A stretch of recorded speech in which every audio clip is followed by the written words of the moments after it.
a service of CNC Worldwide.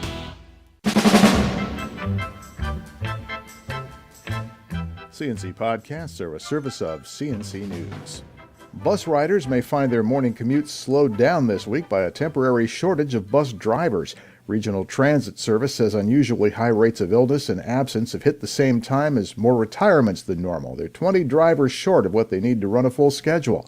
Some trips between 5:30 and 8 a.m. may be canceled this week, and riders may have to wait up to an hour for the next bus.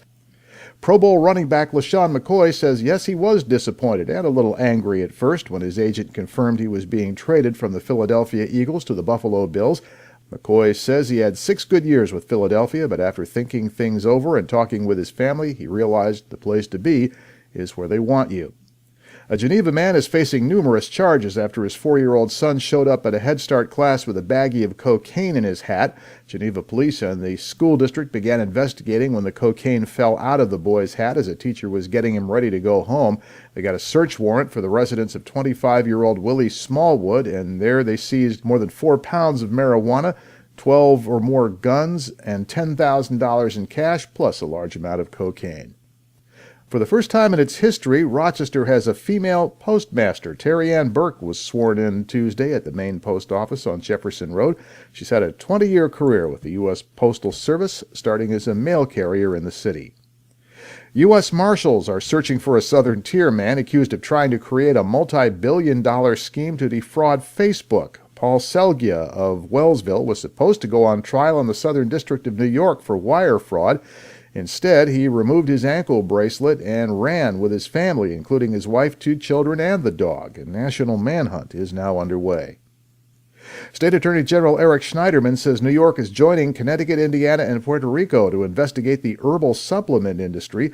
A report last month found contaminants, unlabeled plant species, and artificially made chemical compounds instead of naturally grown versions in some store-brand herbal supplements.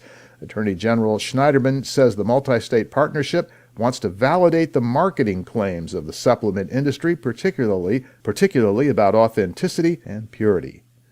State Assembly Democrats have introduced a $150.7 billion state budget, one that spends more on child care, affordable housing, and social services than Governor Cuomo wants, but it does not include the governor's ethics reform package and the governor's teacher evaluation reforms.